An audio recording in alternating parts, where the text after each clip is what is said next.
now. I went to SLU, so of course just right down Lindell, and then I did a lot of improv, and so the improv shop used to be here, and so I would literally be at Left Bank just hanging out, waiting for improv shows or after improv shows, and then of course always appreciative of the wonderful food and culture of Central West End. So I'm really excited to be back here. And I do appreciate those who are here in person, those who are online. I do know there's a Cardinals game going on, so I am still a huge Cardinals fan. Don't worry, you can take the girl out of St. Louis, but she will never become a Pirates fan. And if anyone is watching along with the game, we can stop if the Cardinals have a 10-run inning. So if there is a huge rally, you tell me, and we will stop. Okay. So my book, A Brick in the Bible, Black Women's Radical Activism in Western Great Depression, is wordy, it sounds academic, and in some ways it is. What I want to do here today is kind of break through that academic narrative and try to step out of my role as professor, but also step into this role as kind of storyteller and try to make these connections of 1933 strike to today. And I'm not the only one trying to do this work. As Chris mentioned, there's amazing work coming out of SLU right now. Ben Looker and Amanda Izo just published a series of collection of essays on left liberal politics in the Midwest. And I'll talk about a few others. But I'll start with the story of Carrie Smith. In many ways, Carrie Smith was a typical middle-aged Black woman living in a Midwestern city in 1933.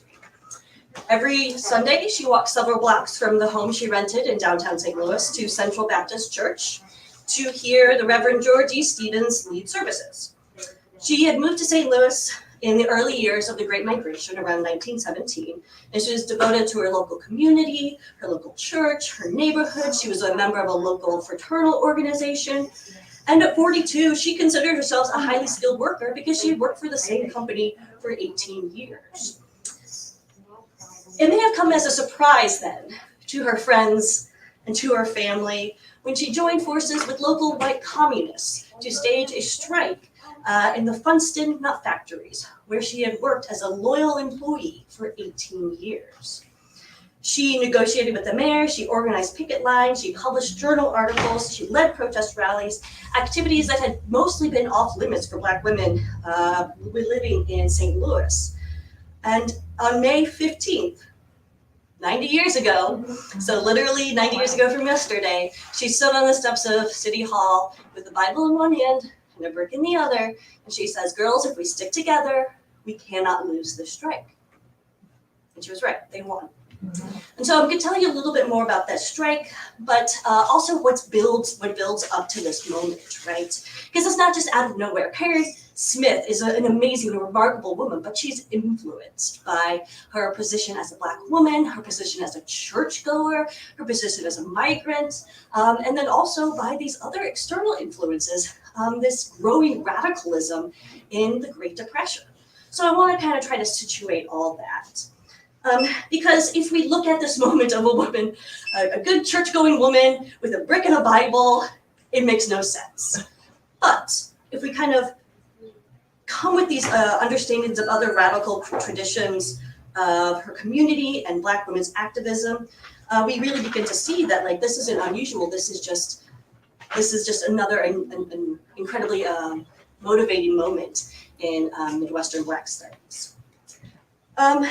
As Chris mentioned, until recently, St. Louis has mostly been ignored in racial histories as a border city, and I don't like using that term, because St. Louis is a border city, but academically, it's known as a border city. It doesn't fit, right? It's too northern to be south, it's too southern to be north, it's too western to be east, you all know what I'm talking about. And so, within only the past 10 years has St. Louis been getting its due. And really, we have to thank Walter Johnson for that. He literally wrote the book on race in St. Louis. It's called Broken Heart of America. I assume you sell it. It's amazing. And it's an incredible, sweeping account of what he calls racial capitalism in St. Louis. And it's great. However, he's not from St. Louis. So, no, he's from Wentzville, and he's like, oh, I'm a Missourian. I'm like, yeah, I gatekeep St. Louis. But we need those local studies, right? Grand sweeping histories are great, but it's only when we get into the stories of women like Carrie Smith that are embedded with politics and personal experiences and prejudices, intersectional approaches, right? This is when we begin to see the nuances and the complexities of this city that has for so long been ignored. And so I here am greatly indebted to Kiana Irvin, who is a scholar out of Mizzou. She literally wrote the book on Black women's labor in St. Louis called Gateway to Equality. So order it now. She's amazing. And so I build off of her scholarship here. And so the legacy here then of Carrie Smith and her colleagues is just a part of a longer story that is only just now being recognized and retold.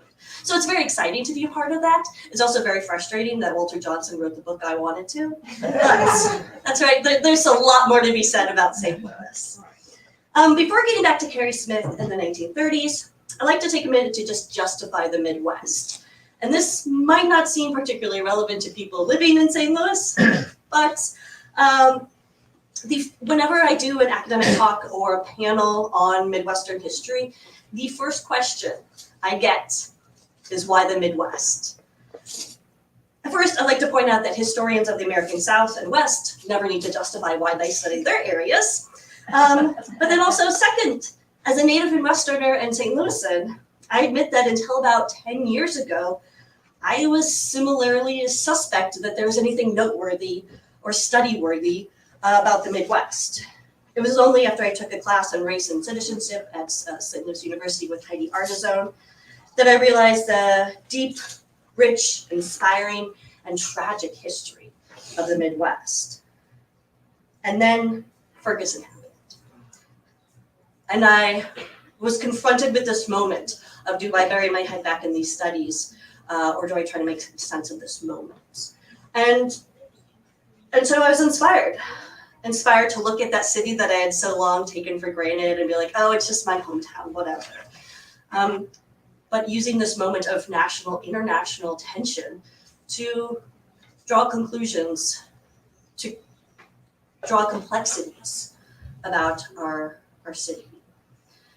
And so the next question I get whenever I do a panel on Midwestern history is, what is the Midwest? And there's no one definition. I argue the Midwest is not strictly a geographical absolute, but it's a shared cultural and social space. It's marked by characteristics of de facto segregation, migratory patterns, dependence on Black labor, light and heavy industry, the expansion of radical interracial coalition building, which is the academic way of saying it's complicated. But I'll give you the geography, because really that's what we need, right? It's somewhere to situate ourselves. For geography here, I refer to Joe Trotter, who is an amazing historian out of Carnegie Mellon, who defines the Midwest as ranging from the Rockies to the Appalachians north of the Ohio River. And I think that's pretty good. Or I like to go by MLB rules for the National League Central, and that includes Pittsburgh, which is where I currently live. So I think Pittsburgh is Midwestern. It's very controversial to say that. I will take questions about that later. So the third, why the Midwest is important, is that this is part of this reconciling of what it means to be an American. Right? It's this understanding of how can, in the middle of the prairies and the American heartland, the place where American democracy was born and flourished, can you have race rights? Can you have radical activism that challenges the fundamentals of American capitalism and society? And those are the questions that were asked in 2014, 2016, 2020. Those are the questions asked in 1933. And if we continue to ignore the fact that we have asked these questions again and again and again, then we will never get answers. And so looking at the 1930s as this moment, for me, was very, promoted this moment for learning, right? Because 1930s comes out of the largest economic crash the world has ever seen. Ferguson comes out of 2008 recession. And if you look at George Floyd in 2020, there's so many parallels that I go back again to the quote by noted Missourian Mark Twain: history doesn't repeat itself, it rhymes. Of course, we don't know if he actually said that, but it's great to put it on a sticker. And so, so this is just kind of I don't have to justify St. Louis, why we should do St. Louis studies anymore, to you all, hopefully. But just know that it's still new. The Midwestern Historical Association was only founded 10 years ago. Wow. The Black Midwest Initiative was only founded 6 years ago. And so this is new stuff. And so that's why it's so exciting that SLU is a part of it, that Lafayette's a part of it, and that you're a part of it as well. And so let's get back to St. Louis in the 1930s. St. Louis was and is a northern city. It was the last stop on the railroad before entering the South, and in St. Louis, conductors changed the signs on the train cars that designated colored and white. These streetcars, though they're non-segregated, were the only element that separated St. Louis from a typical southern town. While there are no official segregation laws, or what we call de jure segregation, official or de facto segregation, that is segregation that happens of the reality of the situation of how things just happen to play out, was an absolute reality and nightmare for Black St. Louisans. St. Louis hospitals, theaters, restaurants, hotels, public swimming pools, sports venues, hotels, theaters, churches, restaurants, and hospitals all practiced de facto segregation. Further complicating the city's racial makeup, the Missouri Constitution prohibited interracial marriage. At best, St. Louis racial relations were confusing. At worst, they are explosive and deadly, as the region learned in the 1917 East St. Louis riots, also known as East St. Louis Massacre. It's no wonder then that some in the African American community in St. Louis called St. Louis, quote, a big southern town. Now, why would thousands of African Americans move to St. Louis, which is what we saw between 1920 and 1930 or 1940? By 1920s, St. Louis was happening. St. Louis was a city that had both light and heavy industry, meaning it was there was work available for manual labor, kind of this harder labor, as well as this lighter work that women could traditionally perform, and we'll talk about that in a second. But there's, because we're located on a river, there is great access to transportation. So there's a lot of food processing plants, clothing and textile mills, iron and steel production, and electrical work, and all of this brought African Americans in the South who were coming from destitution, who were coming from sharecropping, who were coming from neighborhoods wrecked with racial violence. All this brought an opportunity to change, right? This is what we call the Great Migration, when over 3 million African Americans moved away from the American South in between 1917 and 1940. And so St. Louis was a part of that. Often we think Great Migration, we think this moment of population change, we look at Chicago and Detroit, but St. Louis was a stopping point. A lot of people started for Chicago, but they ended up in the better city, right? So by 1940, roughly 38,000 African Americans had moved to St. Louis in the last 20 years, more than doubling the percent of African Americans in the gateway city. And so these are significant numbers. These are thousands and thousands of families who are looking for homes, who are looking for jobs, who are looking for a political system to represent them. And what they're finding is St. Louis is not that much different from the South that they left. And so there's a lot of things going on that make St. Louis really, is it even a Midwestern city at this point? And there's ways you can argue. But I think this moment that we'll talk about, the Funston Nutpicker strike in 1933, reveals the non-Southern tendencies, and reveals that Midwestern potential, that Midwestern moment, if you will, for St. Louisans. And so when the stock market crashed in 1929, African Americans were hit hardest, and that was regardless of the city. But in St. Louis, it was particularly brutal. About 75% of those seeking work were either unemployed or underemployed. So that's incredibly significant numbers for African American families. Black women who sought out employment anywhere they could, but St. Louis had traditionally been, the work for Black women in St. Louis had traditionally been domestic work. And so domestics were the first to be laid off.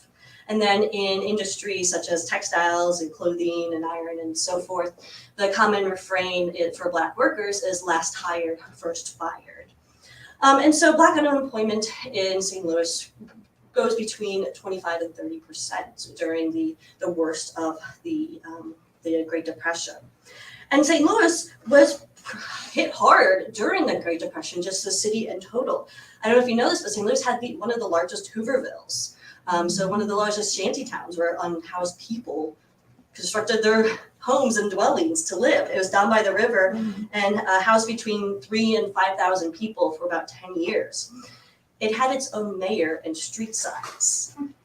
There's a book to be written there. Yeah. I'll do that later. But so St. Louis in itself is a case study for how not to approach welfare and reform during this time, because it was all private. In St. Louis, it was all private. The welfare, what they call relief in the 1930s, was pushed aside to private corporations, which could not meet the demand of the Great Depression. When you're talking about 75% of African Americans underemployed or unemployed, you're not talking about a few dollars a day to fix things. And so in 1933, if you were gainfully employed, that you were fortunate. And that's sounds awful to put it that way, but we're talking in context of the situation, it was good to have any job you could. And so some women were still employed by the Funston nut picking, or the Funston nut factory. Here's a little fun history. Nut picking was a very lucrative business in the South or in Missouri during this time. The nuts, pecans were grown on the Mississippi Delta and then shipped up the river. And then St. Louis, we were the pecan capital of the country for a month or so, or for a few months. And then we would ship them out to the rest of the world. So, but you have these pecans, you have to get them out of the shell, you have to get the nut meat. And St. Louis became like the go-to place for that. And one of the largest commercial outlets for these nuts was the Funston nut factories. Now, this is, Funston Nut Factory had been around since the early 1900s and employed mostly white workers until the Great Migration, when you do have this influx of thousands of Black workers, and specifically Black women, who are willing to take wages much lower than men and much lower than white women. Here's a fun fact. One of the dangers of doing local history is you find things very close to home that sometimes you don't want. For instance, the founder's father, Funston, was from Webster Groves, and he lived about 3 blocks from where I grew up. And it was said that he had the first Model T on the block. So that was it's didn't make it into my book, but it's an interesting. Okay, so we have these Black women. We have over 1,000 Black women working for the Funston shops, or close to 3,000 workers, about 1,000 of them African American women. The main plant was on 16th and Delmar, or right near the City Museum today. So I'm just going to try to give you some local landmarks. Another was on Easton Street, which is now called Martin Luther King Boulevard or Drive. Then we have one on Walnut Street, right near Busch Stadium. Choteau Avenue, just north of Lafayette Square, and then one on Morgan Avenue, right near Laclede's Landing. So you can get the general understanding of where these factories were. They're in North St. Louis. They were in traditionally Black neighborhoods. And this was for a reason, because then the women worked in the places where they lived. And so for these women, this nut picking was gainful employment, but it was not good employment. It was a multi-step process. First, you have to soak the nuts, then you have to shell them, and of course they're put up in these like sweatshop-like conditions where they have knives, and there's very limited lighting, there's no ventilation, so like the dust is getting like up in the air and they're coughing all the time. One woman reported that the lighting was so bad she went blind and had to quit. Her grandson then had to take on the role of breadwinner. Her grandson's name was Henry Jackson Jr., also known as Henry Armstrong, the professional world boxing champion. So she could fall back on her grandson. Most of the women could not. Due to lack of unemployment opportunities, they had to endure whatever dismal working conditions that would keep anything coming in. On-the-job injuries were common, and the Post-Dispatch commented the Black women's fingers were scarred by their work. Now, this was for the Black women who did the nut picking. Working conditions for white women were considerably better. They did less physically demanding jobs, better paying jobs where they just sorted or were sales girls, and were in generally better employment, offered better employment. There were some factories where both Black women and white women worked, but they were segregated. And again, this is not just zero segregation, but this is a private owner saying, okay, Black women, you work on this floor, white women, you work on this floor. And there's a story goes that Alice Love was a white woman who worked on the factory on Peixoto, and she worked on the upper level, and she didn't realize there were Black women working in the same factory until one day they turned on the lights, and she could see in the cracks that there were Black women below.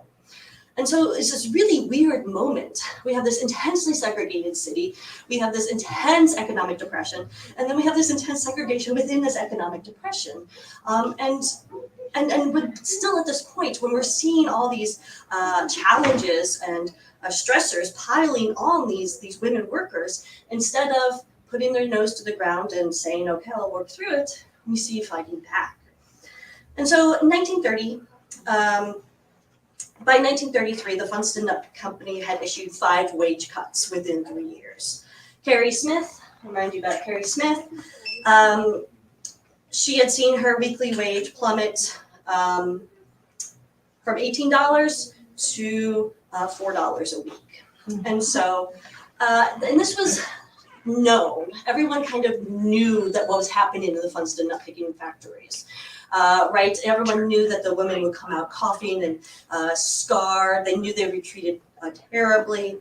And there's even a song, we don't have it linked up, but in 1932, High Henry Brown wrote a song called The Nut Factory Blues, where he talks about the women down on Morgan. And so there's kind of this history, this moment of history that we'll never really fully know, but somebody talked to somebody, and then the communists got involved. And if you want to talk more about that, we can. But essentially, the 1930s is this really important moment in communist history when they're looking and seeing American capitalism collapse and going, aha, we told you so.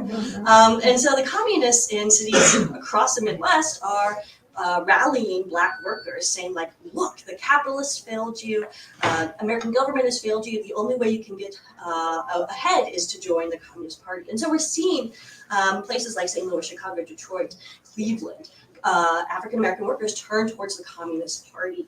And so the communists have these kind of mechanisms in place to organize unions, to create things as simple as signs for the picket line, or to teach them high theory of Marxist superstructure and so forth, right? And so when local communists stepped in and offered to essentially help organize these women, they said yes. Carrie Smith would become one of the main leaders. Another woman was Cora Lewis, and together they were the backbone of this strike. And so on May 15th, literally just 90 years yesterday, at 7:30 a.m., about 500 women walked out of the Funston factories. 8 days of walkouts followed, and together, over 1,800 workers struck, representing 12 different shops. And according to reports, about 85% of them were African American women. The important thing about Funston is that it was never just a workplace strike. Because these women worked in factories that were in their neighborhoods, it became a family event. Picketing began every morning at 5 a.m., and the striking women brought their husbands and their children, their neighbors, their siblings, and their friends. One nitpicker reported that brothers, sisters, daughters, mothers, children, and all went to the picket line. And it became a community rallying point too. Sympathetic business owners provided food for the strikers. Bakers would send second-day bread to the picket lines. They even enjoyed support from other industries that were striking, such as clothing workers strikers, and meat cutters. And so the idea of like a strike in the 1930s, you have probably an image, something like this. There are people, they're carrying signs, they're marching, and it's embedded in these kind of visual clues of Great Depression, right?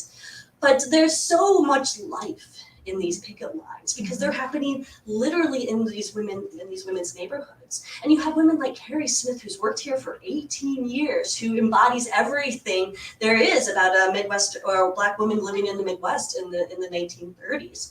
And she is leading the women in prayer. She is bringing her Bible to the picket line.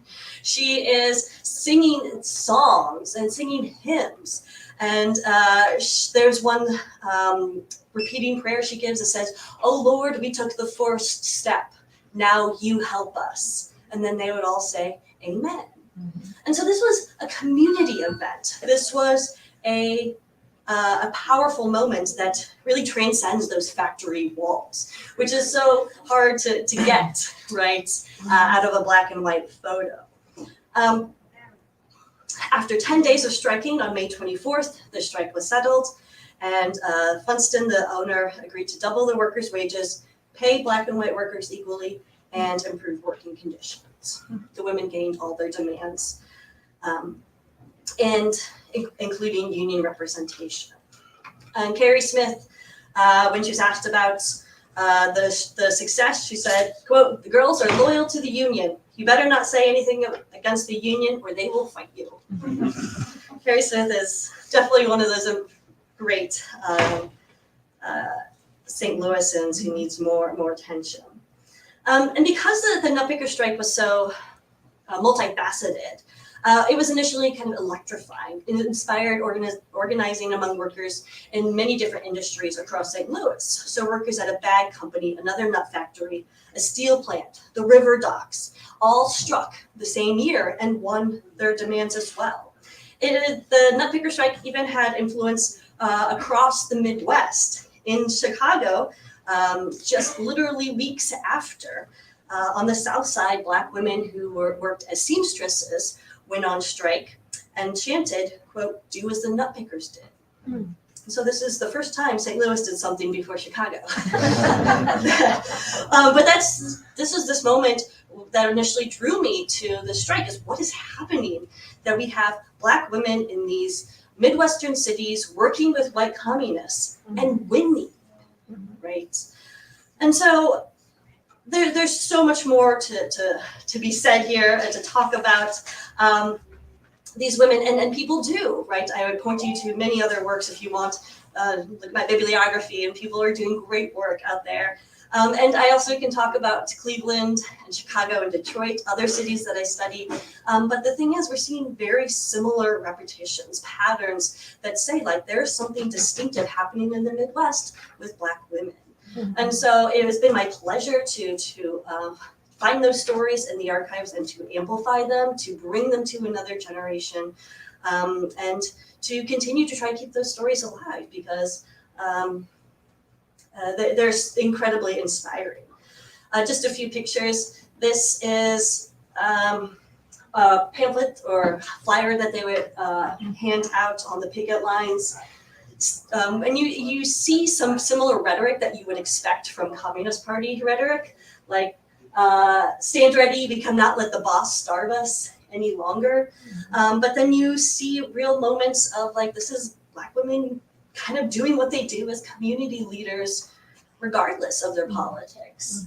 Like, we can no longer bear this, right? We are responsible for bringing our families out of this moment of economic desperation. And then when right before the strike was settled, this is the mayor addressing the Black women in City Hall, and the Post-Dispatch thought it was necessary to put an arrow where the mayor was, because you can barely see him in the sea of Black women's faces, which I thought was so fantastic. At this time, Mayor of St. Louis was Mayor Dickman. And so when the strike is settled, it continues to have this reverberating effect across the United States, and we will see continued radical organizing. There's a lot of politics that happen with the Communist Party. It's complicated, as it usually is, but in general, we see this incredible moment in 1935 of the Congress of Industrial Organizations prioritize interracial coalition building.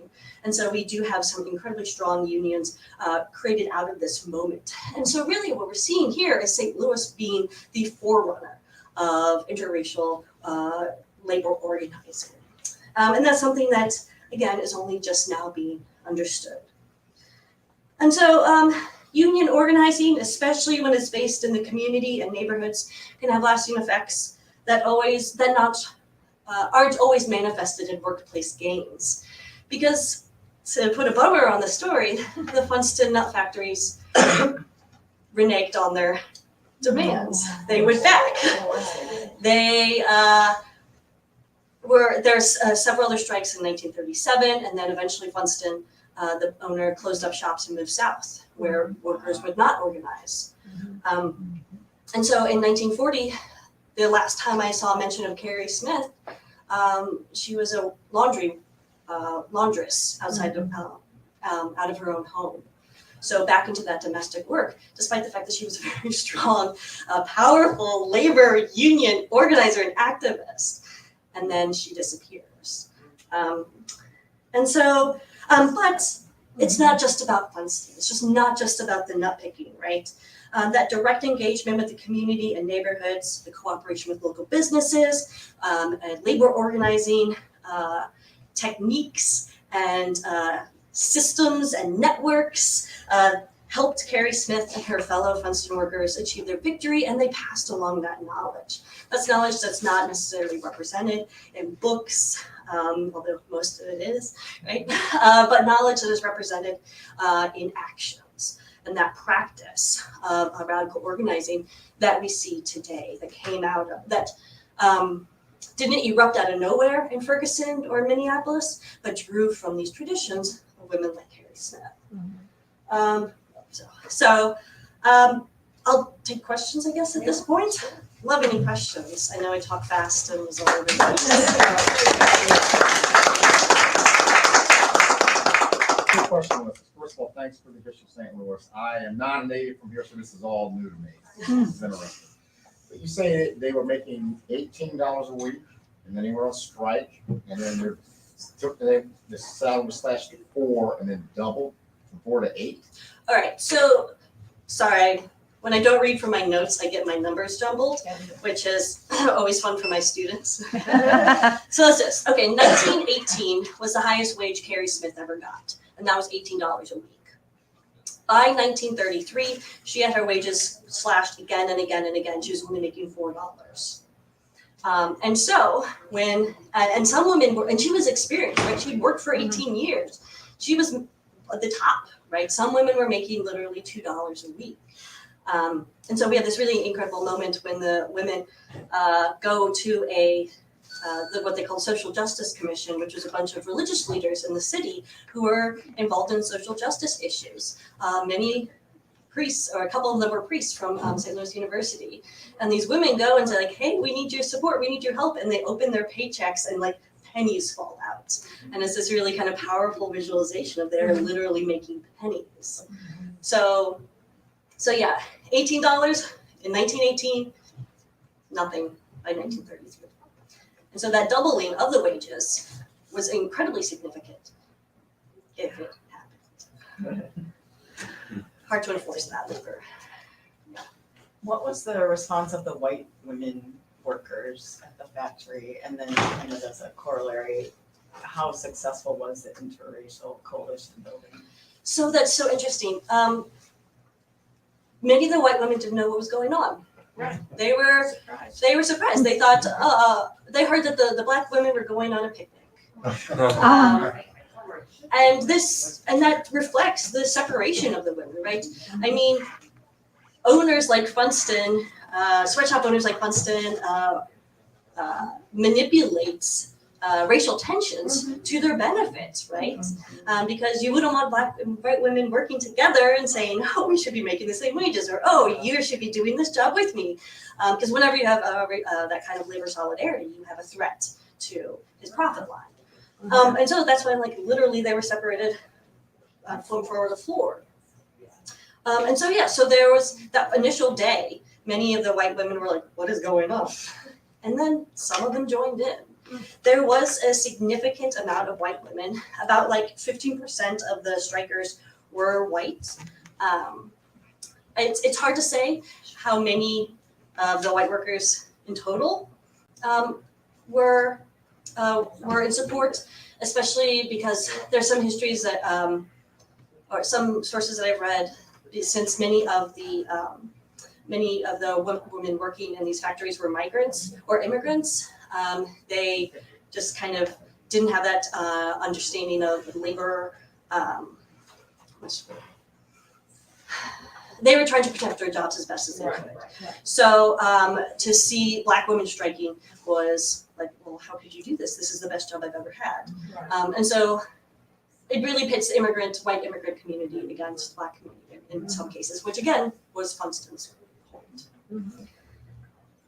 However, if you want to talk about this interracial part, talk about the white men and the black women.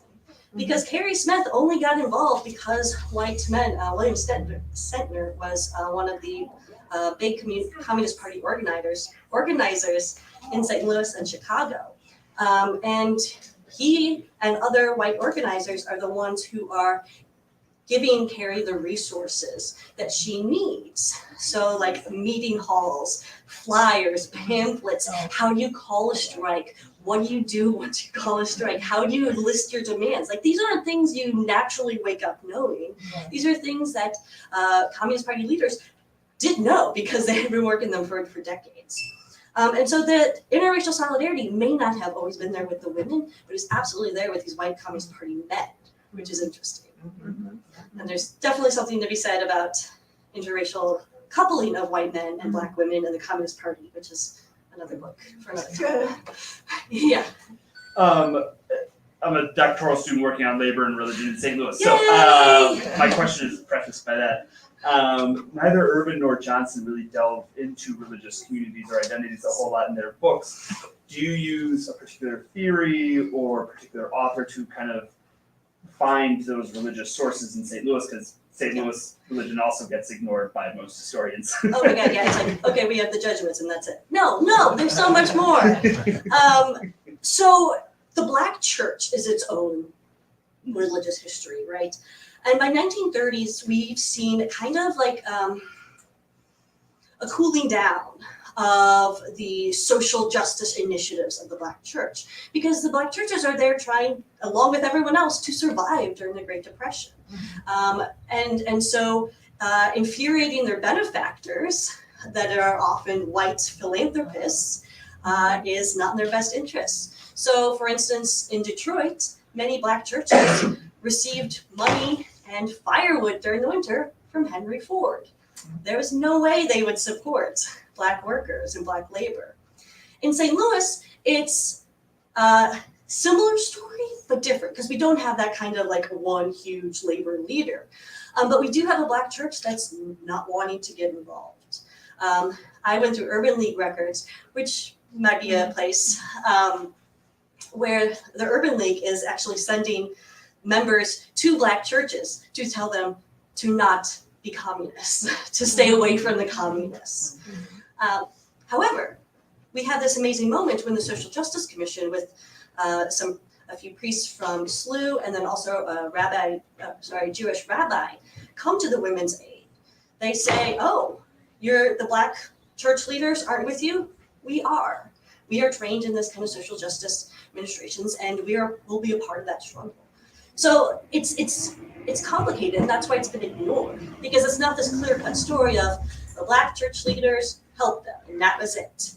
And it's not a clear-cut story of Black women didn't want to be helped. It's complicated.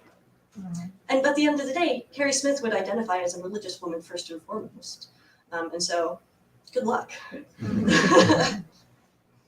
So this was super inspiring. Thank you. Thank you. I'm also invested in the Midwest as a distinctly radical place in some ways. Mhm. So I was just wondering, in your research, like, I can see why nothing parallel like this was going on in the South. Was there anything parallel on the East Coast, or do you think this is really a Midwest phenomenon, the interracial organizing? So if you're looking at radical labor organizing, the Communist Party, we do see themes, strands of this happening in New York. That will be your main kind of comparison. And when I was starting this project, I was like, well, is it a comparison project? Do I even talk about New York? And I think, I don't know, I just kind of sidestepped that question. That yes, things are happening there. People are doing work on that. That is awesome for them. But can we talk about the Midwest? This kind of moment of why do I have to, I'm sorry, I never know how to answer, because yes, it is happening there, but it's also happening here in this way that I think is anticipating a lot of what we do see out of New York. And the fact that it's unexpected, I think that's what makes it the moment more interesting for me. And this goes back to your question. I remembered what I was going to think of, or I remembered I was going to say, who kind of like helps to think about religion. Robin D.G. Kelly is incredibly important, and he does work on Communist Party African Americans in Alabama. And so we do have communists and interracial organizing in Alabama. We do have it in New York.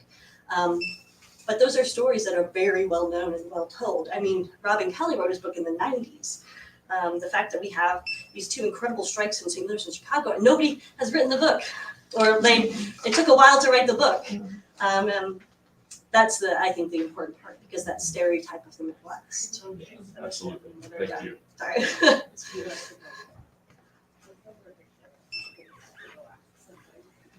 I can ask a follow-up then. Yes. So John T. Clark figures very big in Yeah. like the St. Louis Urban League, was besties with the Jesuits that he's consistently cited, and they go back to him. The tension then I'm kind of curious between Black women like you have here, who are not going back to John T. Clark in the Urban League, because that kind of comes up in Urban's book as well. How does that play out in other cities? Like, are there similar figures where Black women are saying, there's a Black man trying to be our labor leader, we want somebody else, or we're going to do this ourselves? Yeah. There's this incredible moment in Chicago. Oscar DePriest is a Black politician in Chicago. He's in the House of Representatives. In the 1930s, a Black man in the House of Representatives. He should be the pillar of the community on the South Side. At this one moment in the middle of the strike, he's trying to talk to these Black women who are striking. And he's trying to calm them down, be like, we need to think, we need to take this moment. And the Black women are just started to chant, we want Gersh. Gersh was the name of a white communist leader. And so they booted the Black politician out of the hall and got their communist leader up there to talk to them about organizing. And so, yeah, we see it again and again, Black women rejecting these kind of traditional, more moderate mainstream leaders, whether they're church or political, because the Communist Party was speaking their language. It's not the Communist Party was saying anything new. These Black women already knew about subjugation due to race, class, and gender. Right? They already knew that. That was their lived experience. But to be organized and to have now the vocabulary and mechanisms in place to move on it is the moment. Well, the communists were not supporting the owners of the factories and the wealthy people who were taking money off of the labor that they were doing. So it sometimes I feel like the modern day, like to say communists, it has been beaten into us that it's like saying, I don't know, baby killer or something. But there's a lot of really legitimate work that was being done by the Communist Party for working people. And there are so many reasons why that narrative has been shaped the way it has, because it's all intentional, right? It's like everything Funston was doing to separate the workers, to paying them different rates, to making them doing different jobs, was exploiting that labor, was to keep him in power and making profit, right? And this is how capitalism is supposed to work. This isn't an aberration, right? The Funston Nut Factory in 1933 wasn't something, oh my God, I can't believe this happened in American capitalism. No, this is American capitalism working as it's supposed to. And the Communist Party coming in here to disrupt that is that noteworthy moment. Yeah.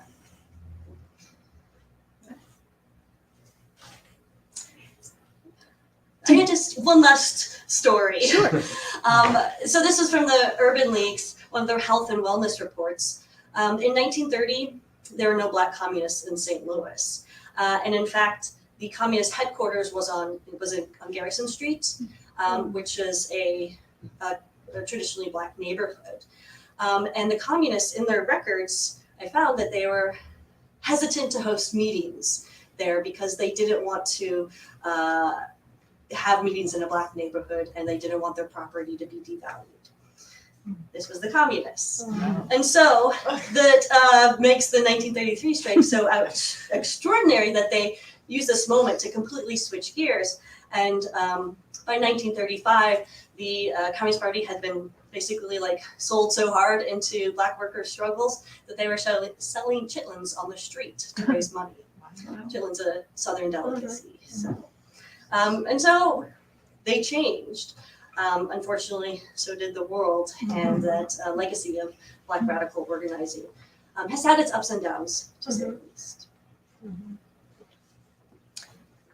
I have one quick question. Do you know, maybe, I don't think you touched on this when I had to go away, but